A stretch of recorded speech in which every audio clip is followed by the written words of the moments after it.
Hello there, and welcome back to another podcast episode of What the Dog, where we talk about what your dog's doing, why they're doing it, and can we fix it.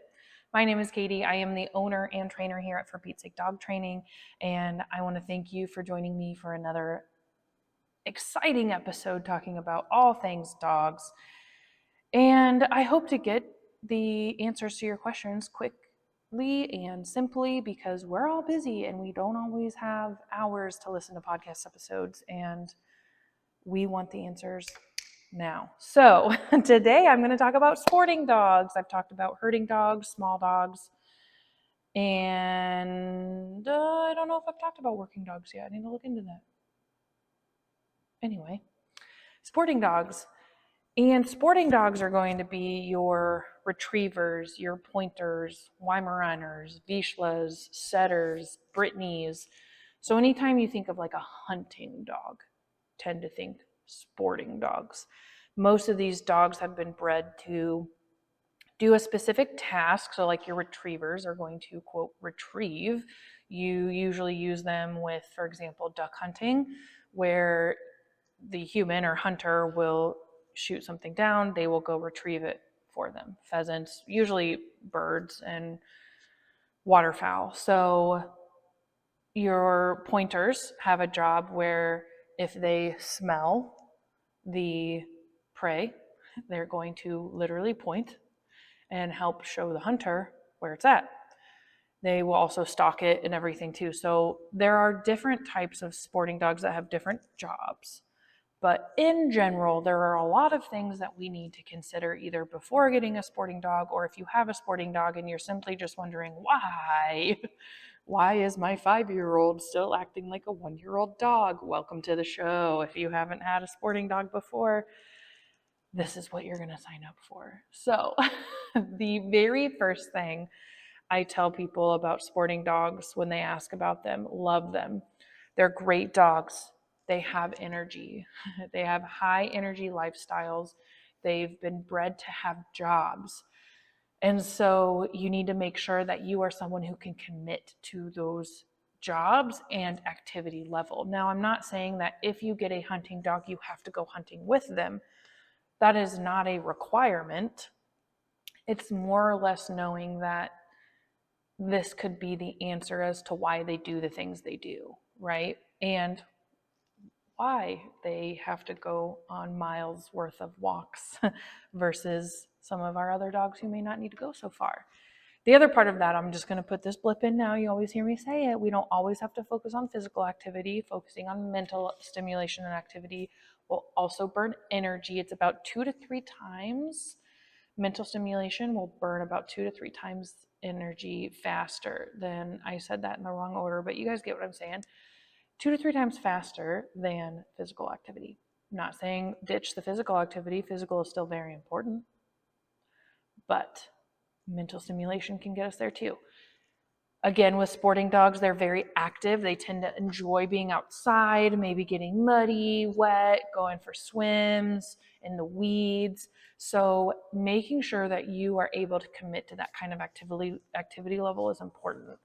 Some people may look into dog daycare for their sporting dogs, where it's not a bad idea. I will say that sometimes that type of activity surrounding them can be a little overwhelming. We're talking about dogs who are bred to be looking for things and are very visual, along with scent as well. So being in a play yard with, 10, 15 other dogs or sometimes more may just be too much for your dog. And in my experience with dog daycare, we did have sporting dogs come into daycare and they did fine. And there were even some that were younger and had extra energy compared to some other ones. And what they would do is they would take their dogs on a walk, or there was this one family who had a dog, quote, dog walker who would actually run with their dogs from their house to daycare in the mornings. So, and then once they got to daycare, they'd have a 5-10 minute nap and then go into the play yard. And they've had this like initial boost of energy that has left their body. So then things aren't so overstimulating for them. That's something that you can always talk with your daycare providers about different resources if if it is a good spot for your dog, but maybe they just have too much energy, there are things you can do, right? So keep the energy level in mind. It is a daily thing with sporting dogs. And like I said, it doesn't, just because they're a hunting dog doesn't mean you have to go hunting with them. But there are things that we can do to help them kind of scratch that itch of hunting. So if you think about it, hunting dogs and sporting dogs, usually, I mean, all dogs are pretty good sniffers, but they are a little bit more apt to their nose and may also pay attention on your walks or drives, or even just in your backyard when there's wildlife around, right? So the movement of cats, birds, squirrels, whether it's wildlife or not, can be triggering. So sometimes if you have kids, them running around the house can be a little triggering for them. So there are some dogs who, or people who, part of their daily enrichment and schedule is having their dog go bird watch and squirrel watch to kind of get that out of their system. I highly suggest working with a trainer though, making sure that your dog doesn't go from 0 to 100 when they see a squirrel and they are pulling you down the street trying to chase that squirrel as it goes up a tree. So there are behaviors that we need to kind of help them manage their emotions in those environments, but generally speaking, we can let them watch bunnies and kind of hunt bunnies and watch the birds and the squirrels in our yard. But training like off cues and recalls are going to be really important for you as well. There's a great Instagram page, Predation Substitution, that I absolutely love for sporting dogs. So make sure you go check that out. I think they have a book as well, but it's a great way to use reward-based training on kind of different tactics to get your dog to disengage from the wildlife so they're not overly focused on it. And it really depends on that level of prey drive. And you'll see this outside of just your sporting dog. So this isn't only a sporting dog thing. But when we do see prey, some dogs, it's I see it and I want to chase it and that's it. Other dogs, it's I see, I chase, I grab it, I kill it. That's it. And then there's even some that are going to go farther than that and they're going to also eat it. Most prey drive, I would say, are the first two, where it's I chase it and then I'm done, or I chase it, grab it, kill it, done, right? It really just depends on the dog. So they really dive into what level of prey dog your dog has, prey drive, sorry, your dog has, and then what are some techniques we can use to help them kind of scratch that itch in a very successful way, right? So definitely check that out. But that is something to consider if you live in an area where there are squirrels and rabbits around constantly and you're like, I really want to get a Vizsla, then you're gonna have to invest some time into training so that Vizsla is not going insane and pulling you everywhere, barking, and that they can do their job, but they can also disengage from it as well, right? Hunters go through this too. If you have a dog who picks up a duck and won't release it from you or won't come back to you, right? Like we have to work on that no matter what your hunting dog is used for. And like I said, hunters go through the same thing. So that type of training is very important. And they tend to be, most sporting dogs do tend to be bigger. There are some spaniels, that are a little smaller, but majority are pretty big. So that means they're probably pretty strong. So on top of that, your leash training and your prey drive training are going to be very important to address fairly soon after you get your dog, whether it's a puppy or an adult dog. So just keep that in mind, that's going to be probably your biggest struggle with having a sporting dog outside of just generally having a lot of energy. But they do strive on like those mental challenges, so bringing mental enrichment into your daily schedule is going to help with that activity level and kind of scratching those itches. So again, like I said, most of your sporting dogs have great sense of smell, so have them do some scent training in the house, or maybe you go to a park and bring some scent training with you. Something that's so easy to do is hiding treats around your house. I do that with any dog. I love it. All dogs sniff really well, but you can have a certain item, hide and seek with a toy, a specific toy I need to get it on Amazon. They have pheasant scent that looks like chapstick. And so you could have a special toy that smells like pheasant. And maybe you go to a park and you throw it and you hide it or put it in, the weeds or somewhere, and they have to go sniff it out.